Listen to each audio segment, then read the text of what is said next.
आणि आता आजच्या राजकीय बातम्या आपण पाहूयात।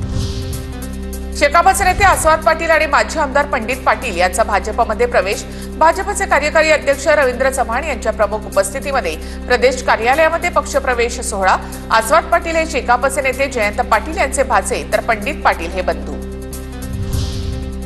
मुख्यमंत्री आणि दोन्ही उपमुख्यमंत्र्यांच्या उपस्थितीमध्ये अमरावती विमानतळाचे लोकार्पण। अलायन्स एअर कडून अमरावती मुंबई विमान सेवा आठवड्यातून 3 दिवस सुरू राहणार। अमरावतीमध्ये पायलट ट्रेनिंग स्कूल सुरू होणार।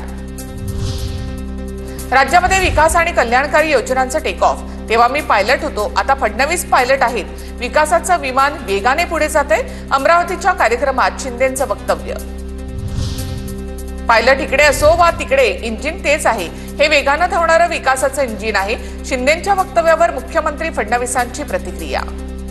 आमच्या शिंदे साहेबांनी सांगितलं की पायलट इकडे असो का तिकडे असो, इंजिन तेच आहे आणि ते विकासाचं इंजिन, वेगाने धावणारा इंजिन आहे। त्यामुळे महाराष्ट्र आता थांबणार नाहीये, तो पुढेच जाणार आहे।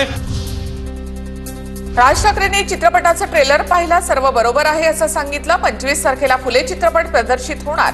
राज ठाकरेंसोबतच्या भेटीनंतर दिग्दर्शक अनंत महादेवन यांची प्रतिक्रिया। शरद पवार लवकरच केंद्रीय सहकार मंत्री अमित शहांची भेट घेणार। वायदे बाजारातील 7 वस्तूंवरील बंदी हटवण्याची मागणी करणार। वायदे बाजारामध्ये भात, गहू, चणा, मोहरी, सोयाबीन, पाम तेल आणि मूग या 7 वस्तूंवर अनिश्चित काळासाठी बंदी। ईडी कारवाईमुळे गांधी परिवाराच्या अडचणीमध्ये वाढ। प्रियांका गांधींचे पती रॉबर्ट वाड्रा यांची ईडीकडून दुसऱ्या दिवशीही चौकशी। काल सलग 6 तास वाड्रा यांची चौकशी।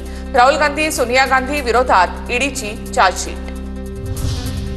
दिल्लीमध्ये काँग्रेस मुख्यालयामध्ये परिसरात मोठा पोलीस बंदोबस्त तैनात। सोनिया गांधी आणि राहुल गांधी यांच्या विरोधात ईडीची चार्जशीट।